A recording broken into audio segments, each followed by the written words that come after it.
Hi అండి. Welcome back to Satya's kitchen and home. Devi నవరాత్రులు 7వ రోజు అమ్మవారికి ప్రసాదంగా నివేదించే కదంబం. ఈ కదంబం ఎలా చేసుకోవాలో నేను సింపుల్గా చూపిస్తాను రండి. ఫస్ట్ కుక్కర్ తీసుకుని 1 కప్ రైస్, ఆ కప్పుతోనే 3/4 కప్పు కందిపప్పుని తీసుకుని ఒక 2-3 టైమ్స్ నీట్గా వాష్ చేసుకోండి.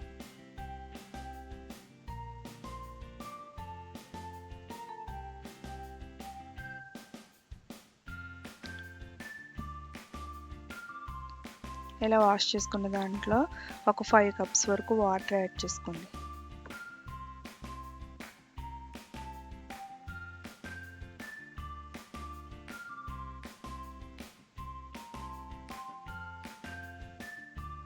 వాటర్ యాడ్ చేసుకున్న తర్వాత ఇందులోనే ఒక 1/2 టీ స్పూన్ పసుపు కూడా యాడ్ చేసుకుని ఒకసారి అంతా కలుపుకొని ఇలా మూత పెట్టేసి మీడియం ఫ్లేమ్లో ఒక 4 విజిల్స్ వచ్చేంత వరకు కుక్ చేసుకోండి. ఇప్పుడు నేను ఇక్కడ చూపిస్తున్న కూరగాయలన్నీ కట్ చేసి చిన్న ముక్కలుగా పెట్టుకోండి. మీ దగ్గర ఏమి అవైలబుల్గా ఉంటే అవి వేసుకోండి. సో ఒక గిన్నె తీసుకుని ముందుగా కట్ చేసుకున్న ముక్కలన్నీ అన్నీ యాడ్ చేసుకోండి. ఇందులోనే ఒక 2 గ్లాసెస్ వరకు వాటర్ యాడ్ చేసుకోండి.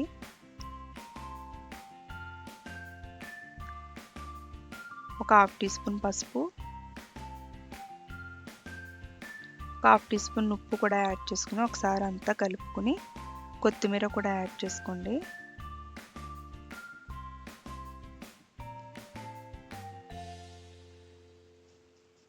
కొత్తిమీర కూడా యాడ్ చేసుకుని మీడియం ఫ్లేమ్లో పెట్టుకుని ఒక 10 మినిట్స్ ముక్కలు ఉడికేంత వరకు కుక్ చేసుకోండి. ఇప్పుడు కుక్కర్ ఓపెన్ చేసి చూస్తే మనకి రైస్ అనేది కుక్ అయిపోయిందండి.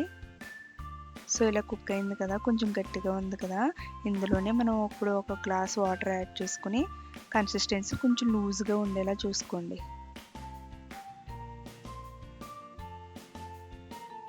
ఇప్పుడు ఇది ఓపెన్ చేసి చూస్తే ముక్కలు ఉడికినాయో లేదో ఒకసారి చెక్ చేసుకోండి.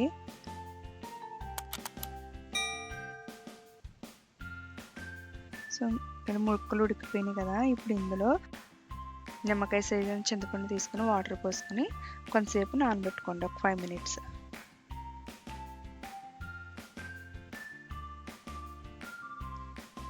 ఇప్పుడు మూత ఓపెన్ చేసి చూస్తే మనకు ముక్కలు అనేవి ఉడికిపోయినాయి కదా. ఇప్పుడు ముందుగా నానబెట్టుకున్న చింతపండు రసాన్ని కూడా ఇందులో తీసి వేసుకోండి.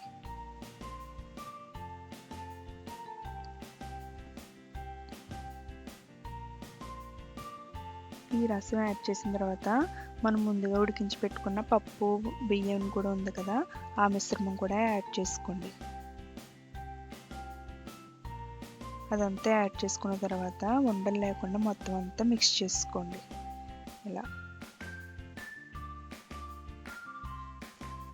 ఇప్పుడు ఇందులో ఒక 1/2 టీ స్పూన్ కారం, మీకు కారం తగ్గట్టు మీరు యాడ్ చేసుకోండి. అలాగే 1.5 స్పూన్ వరకు సాంబార్ పొడి,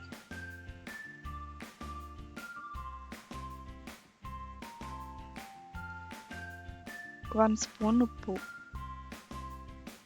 యాడ్ చేసుకుని ఒకసారి అంతా కలుపుకోండి. మిక్స్ చేసుకుని మూత పెట్టేసి ఒక 10 నిమిషాలు కుక్ చేసుకోండి మీడియం ఫ్లేమ్లో. ఒక 10 నిమిషాల తర్వాత చూస్తే మనకి ఇలా ఈ కన్సిస్టెన్సీ వచ్చింది కదా. సో స్టవ్ అయితే ఆఫ్ చేసుకుందాం. కొత్తిమీర వేసుకుని అలాగే 1/2 టీ స్పూన్ వరకు నెయ్యి కూడా యాడ్ చేసుకోండి. ఇదంతా ఒకసారి కలుపుకొని స్టవ్ అయితే ఆఫ్ చేసుకోండి. మనకి ఈ కన్సిస్టెన్సీ అయితే సరిపోతుంది. ఇలా లూజ్గా ఉండేలా చూసుకోండి. అలాగే ప్యాన్ పెట్టుకుని ఒక 1.5 వరకు నెయ్యి వేసుకోండి. ఇక్కడ నెయ్యి ఇష్టం లేని వాళ్ళు ఆయిల్తో కూడా చేసుకోవచ్చు. సో నెయ్యితో అయితే ఫ్లేవర్ బాగుంటుంది. సో ఇందులో ఒక 1/2 టీ స్పూన్ ఆవాలు, ఒక 1/2 టీ స్పూన్ జీలకర్ర యాడ్ చేసుకుని మొత్తం అంతా ఫ్రై చేసుకోండి. అవి ఫ్రై అయిన తర్వాత కరివేపాకు, ఎండుమిర్చి కూడా వేసుకొని బాగా ఫ్రై చేసుకోండి.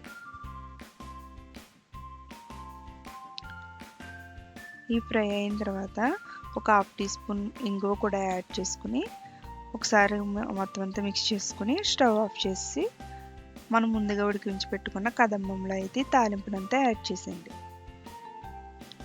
ఒకసారి అంతా మిక్స్ చేసుకోండి. సో అంతేనండి, ఎంతో ఈజీగా చేసుకునే కదమ్మం అయితే రెడీ అయిపోయింది. సో అమ్మవారికి 7వ రోజు ప్రసాదంగా నివేదించి కదమ్మం రెడీ అయిపోయింది కదా. సో మీరు కూడా ఈ విధంగా ట్రై చేయండి.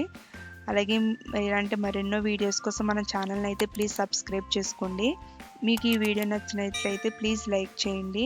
అలాగే మీ ఫ్యామిలీ అండ్ ఫ్రెండ్స్కి షేర్ చేయండి. Thank you.